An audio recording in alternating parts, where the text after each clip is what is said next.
ബഹിരാകാശം കീഴടക്കി ഇന്ത്യൻ വ്യോമസേന group captain Shubhanshu Shukla ഭൂമിയിൽ മടങ്ങിയെത്തി.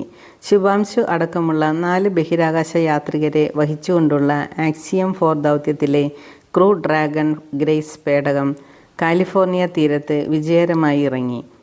ശുഭാംശുവിന് പുറമെ മുതിർന്ന അമേരിക്കൻ ആസ്ട്രോനറ്റ് പെഗ്ഗി വിറ്റ്സൺ, പോളണ്ട് സ്വദേശി സ്ലാവോസ് ഉസാൻസ്കി, ഹംഗറിയിൽ നിന്നുള്ള ടിബോർ കാപ്പു എന്നിവരാണ് പേടകത്തിലുണ്ടായിരുന്നത്. ഡ്രാഗൺ പേടകം വീണ്ടെടുത്ത് സ്പേസ് എക്സിൻ്റെ MV ഷാനോൺ കപ്പൽ കരയ്ക്കെത്തിക്കും. ജൂൺ 25-ന് ആരംഭിച്ച ദൗത്യം പലതവണ മാറ്റിവെച്ച വിക്ഷേപണത്തിന് ശേഷം ജൂൺ 26-നാണ് ആക്സിയം 4 ദൗത്യ സംഘം അന്താരാഷ്ട്ര ബഹിരാകാശ നിലയത്തിൽ എത്തിയത്. നിലയത്തിൽ ലക്ഷ്യമിട്ട 60 പരീക്ഷണങ്ങളും പൂർത്തിയാക്കാൻ ആക്സിയം 4 സംഘത്തിന് കഴിഞ്ഞു.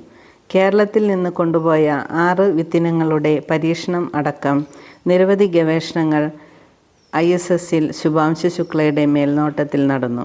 വിവിധ പരീക്ഷണങ്ങളുടെ ഭാഗമായ സാമ്പിളുകളടക്കം 236 കിലോഗ്രാം കാർഗോ ഗ്രേസിൽ ഭൂമിയിലേക്ക് മടക്കിക്കൊണ്ടുവരുന്നുണ്ട്. 4 ഘട്ടങ്ങളായാണ് ഡ്രാഗൺ പേടകത്തെ ഭൂമിയിൽ എത്തിച്ചത്. ചൊവ്വ പുലർച്ചെ നടന്ന ഓർബിറ്റ് ജ്വലനത്തോടെ പേടകം ഭൂമിയിലേക്ക് വഴിതിരിച്ചു.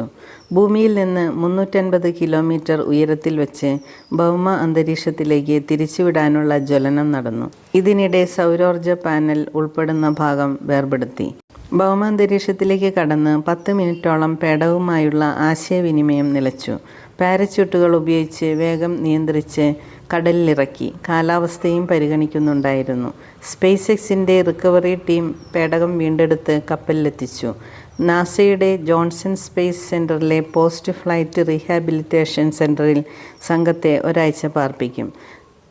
ഭൂഗുരുത്വ ബലമടക്കമുള്ള സാഹചര്യങ്ങളുമായി പൊരുത്തപ്പെടാനാണ് ഇത്. ശുക്ല ആഗസ്റ്റ് 1 ഇന്ത്യയിലെത്തും.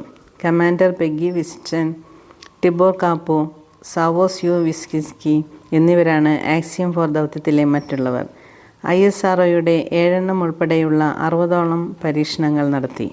നാസയുടെ മുൻ ബഹിരാകാശ യാത്രികയും ആക്സിയം സ്പേസിൻ്റെ ഹ്യൂമൻ സ്പേസ് ഫ്ലൈറ്റ് ഡയറക്ടറുമായ ദൗത്യ കമാൻഡർ പെഗ്ഗി വിറ്റ്സനാണ് ആദ്യം പുറത്തിറങ്ങിയത്. രണ്ടാമതായി ശുഭാംശുവും പുറത്തിറങ്ങി. പിന്നാലെ പോളണ്ടിൽ നിന്നുള്ള സാവോസ് യുസ്കിസ്കി, ഹംഗറിയിൽ നിന്നുള്ള ടിബോർ കാപ്പു എന്നിവരും പുറത്തേക്ക് വന്നു. അന്താരാഷ്ട്ര ബഹിരാകാശ നിലയത്തിലെത്തുന്ന ആദ്യ ഇന്ത്യക്കാരനെന്ന ചരിത്ര നേട്ടമാണ് ശുഭാംശു ശുക്ല കൈവരിച്ചത്.